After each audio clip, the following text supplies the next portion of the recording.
today is August 13, no? So meron akong itatry na or itinatry na bagong strategy, which is purely candle reading, no?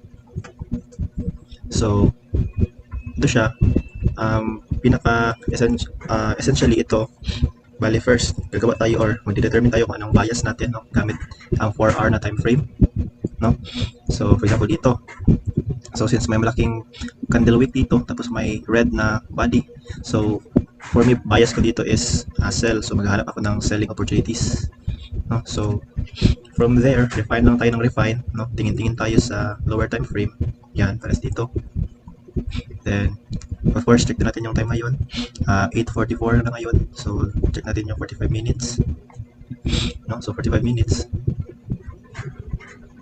So dito sa strategy na to, no, sa 1 hour o sa 1 minute na time frame tayo magpe-place ng trade. So antay lang tayo ng setup. Tingin-tingin lang tayo sa chart sa time frame. So sell setup yung natin. So as you can see dito, no, meron ng lower low, no? So ito, so merong lower low or higher high at lower low. So meron tayo lower height pala, lower high, tapos dito lower low, lower high at lower low. So yung trend niya is pababa.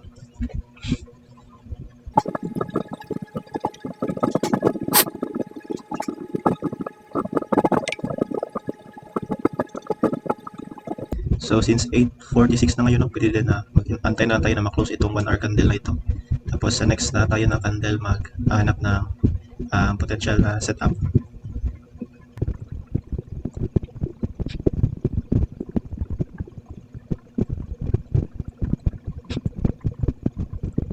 So based na ipad ko dito, no, naggawa ako ng rectangle sa high ng candle na ito, tapos sa high ng or sa low ng previous candle.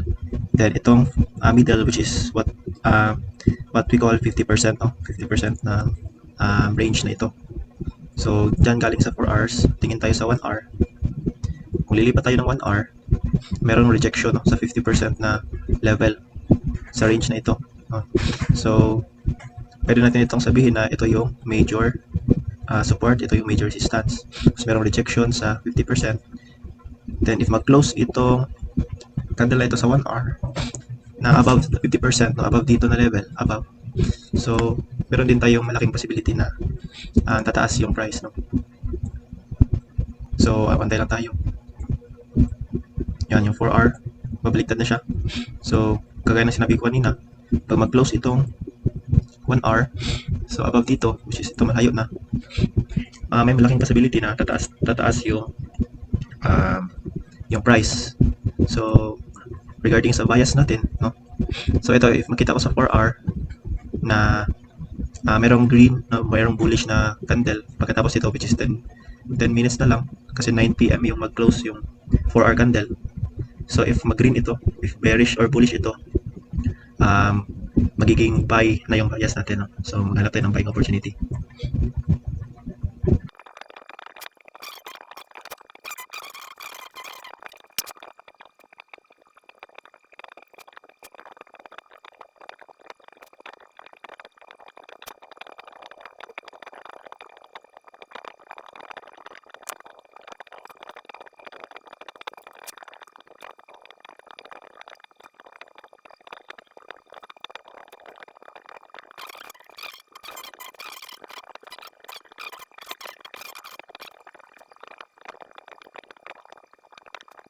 So observe lang natin na if mayari talaga itong i-drino ko na movement, no? Based alam dito sa movement na ito.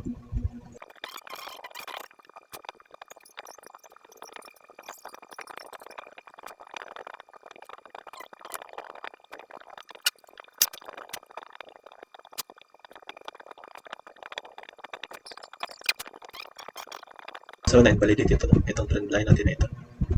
So remove na natin ito. Pati ito i-remove na natin. So observe na pa rin tayo. So palipat ako mismo, palipat-lipat lang ako sa 4 hours, 3 hours, 30 minutes, 1 hour, 15 minutes, 5 minutes, 1 minute. So for example, ang oras natin is 9:29 or 9:28. So titingin ako sa 30-minute na time frame para malaman ko yung next na candle, 30-minute candle since 9:28 na ang oras. So parang ganun.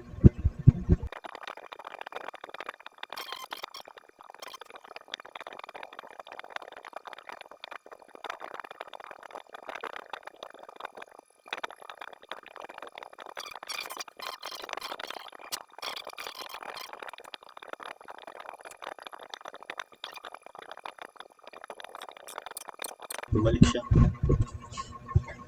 Pero na-break niya itong previous na level na ito or support.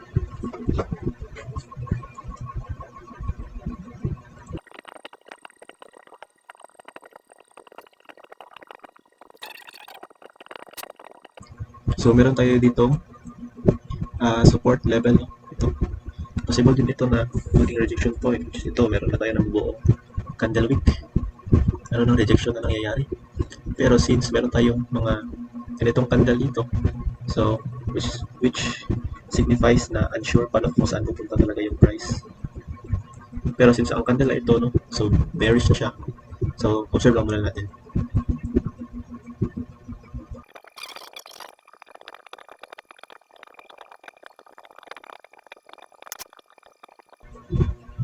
So since na-break niya yung level na ito, so for me, invalidate ko na ito. So i-delete ko na yan.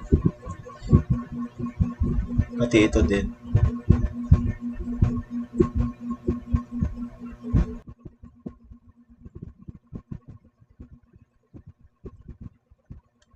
So next na support and resistance level is ito.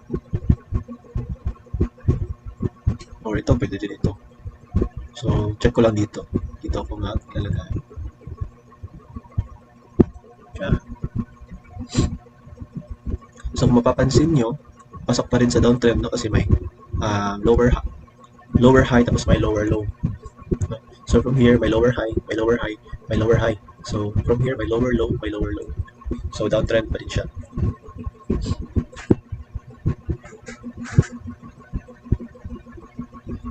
Sige, so enter ako dito ata. So nag-enter na ako dito.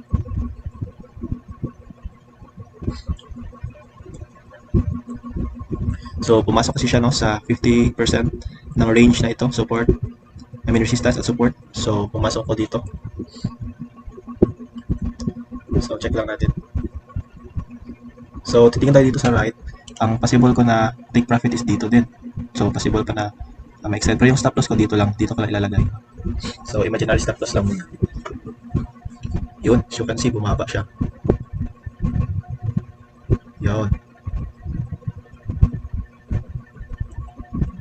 Bumaba talaga siya.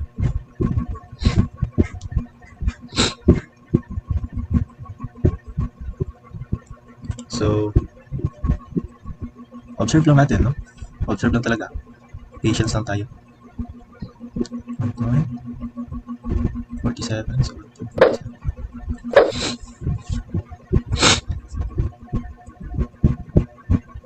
So as you can see, no, lower high na naman.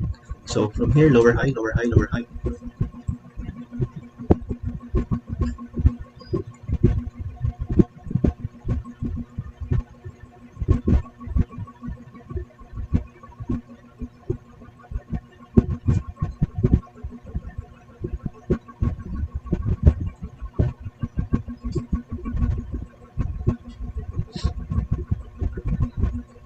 So I think ika-close ko na to. Kasi meron kasi tayong malaking rejection dito or support level. Sige, so i-out ko na. Yun. So ganun lang, no? Kasi for me, pag i-release ko pa ito na magwi-wait lang ako, i-hold ko lang. For me kasi, knowing na meron dito support area, so possible na may rejection din dito. So as for me, okay na ako doon. Take profit na ako. So as you can see here, kung makikita nyo, meron siyang rejection. So na-confirm, no, yung analysis ko.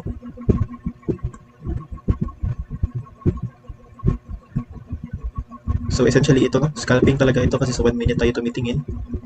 So kung iisipin, high risk, high reward talaga siya, no? Pero ang importante dito is ma-establish natin yung bias natin, no? Which is a higher time frame tayo titingin. So, galing dito, as for me, prefer ko sa 4 hours na time frame ako titingin. So, since pababa siya, no? Then may backup pa tayo na malaking rejection week dito na pa-bearish. So, for me, ang bias ko is sell. So, maghahanap ako ng mga selling opportunities. So, tumingin lang ako. Check lang ako sa mga different time frame until dito sa 1 minute time frame. Since meron tayong lower low at lower high, so meron tayong downtrend. Then from here, no, nag-plot lang ako ng itong support and resistance to resistance support level ko.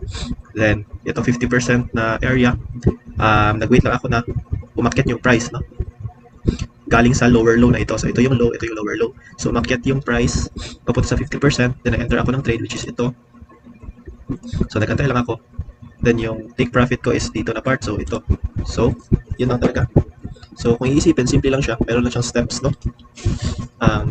Siguro challenging lang na part is yung pag-practice. As for me, bago ko lang din natutunan yung strategy na ito, so beginner lang din pa ako pagdating sa strategy na ito. Pero the more na titingin ka sa chart, the more na magte-trade ka talaga. So the more din na natututunan mo until such time na magiging natural na lang yung pag-trade ng ganito. So yun lang, and maraming salamat.